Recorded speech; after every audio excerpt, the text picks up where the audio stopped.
Hello, my name is Madeson Singh, and I am a Cree Punjabi artist from Treaty 8 territory and a member of the Mikisew Cree First Nation. And I'm at the university pursuing my Bachelor of Fine Arts in Indigenous Art Studio. For the BuffaloMech exhibit, I have been working on developing a stop motion animation. Stop motion is like one of the oldest methods of animation, and it's essentially frame by frame movements. The smallest increments of movements are put together to create a fluid, animated movement. There's a particular sort of story that is pretty common in the Cree culture. Wisagachak is a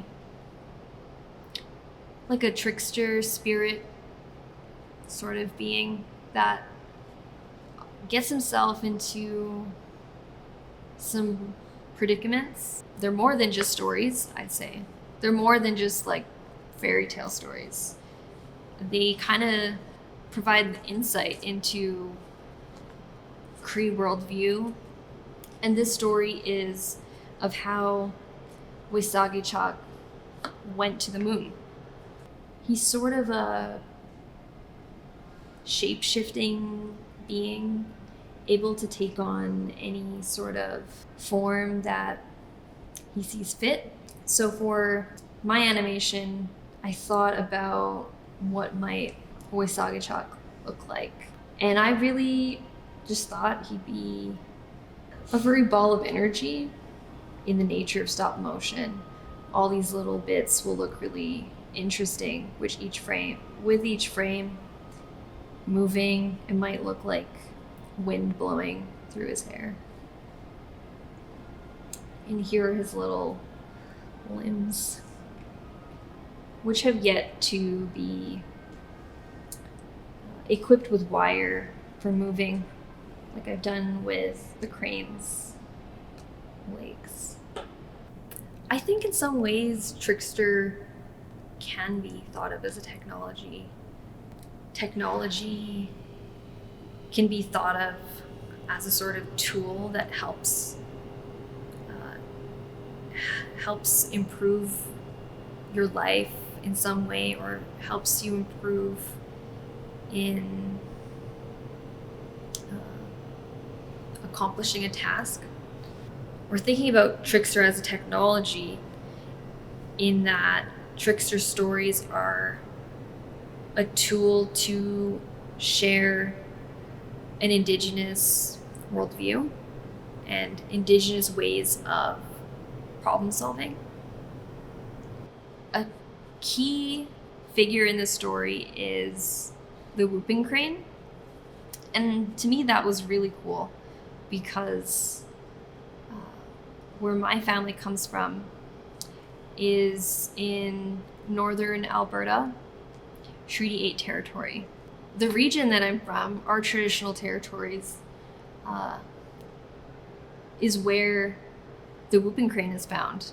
And the whooping crane is only found in 2 places in North America. One place being Wood Buffalo National Park, where my First Nation is situated in. Here is my whooping crane. Working on my project has kind of given me an opportunity to consider what Indigenous technologies are. Being able to tell a story that has a really rich cultural history,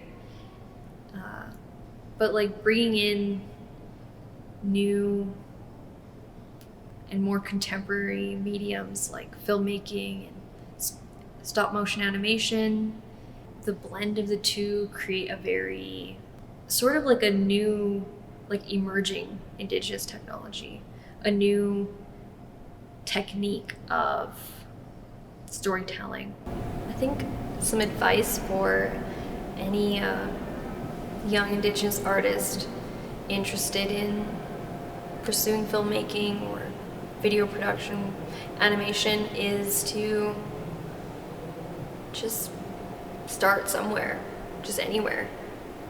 For me, this is my first experience creating any sort of video, any sort of animation, but I think if you have that passion and that drive to want to create, I think that's enough fuel to get you started.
My name is Lilly Wells. I'm studying art history and museum studies. I chose the ritual for our Blackfoot people. It's not burial, but it's putting our bodies after we pass. I don't use the word death. I use the word passing on to the next world, which we call happy hunting grounds. We put the bodies on platform, wrapped it in buffalo hide, ini, and offerings were put either below them or on top of the body, the vessel. The spirit has already went into the spirit world.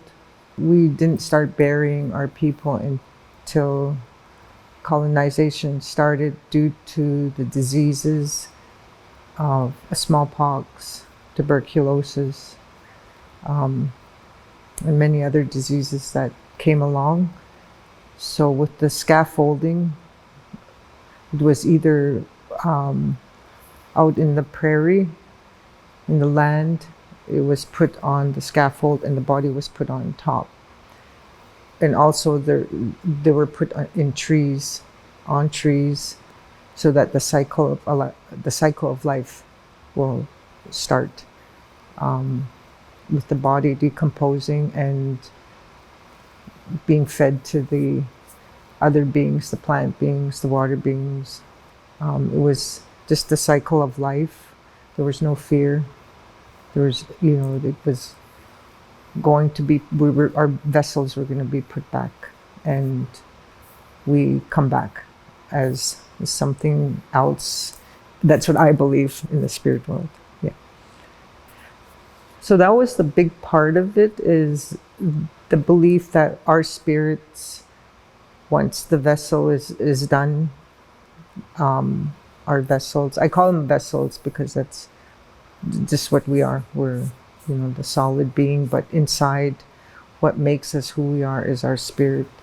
I was raised with the saying of going to the happy hunting grounds, and that was the East. Our Blackfoot tradition was the East. Everything starts in the East. Natusi comes out in the East. The Great Sand Hills is part of our history, is where the spirit goes. And so that was just what we believed in. The ancestral way of thinking is that the body will go back into Tsahkum, Mother Earth, and our spirit goes to the sand hills, happy hunting grounds. And it's the cycle of life, and the afterlife is not a bad thing. Like what's going on today, unfortunately, with our communities, our First Nation communities, is the enormous amount of people are passing away, and we're burying them. It's just becoming a norm, and it's not right. So this was just an awareness of the power of how the spirit is. The Blackfoot people, Mitsitapiks, had that strong belief that there's something greater in the afterlife, because your spirit becomes whole, and it's not in the vessel, it's out and gonna regenerate itself to something else, and we come back to that other being. I believe that, and I think that's what our ancestors have taught me through prayer, and that's part of it. The stuff that we can physically touch it's not as important as the ritual of sending off the body to Tsahkum, giving back. Yeah. So, thank you.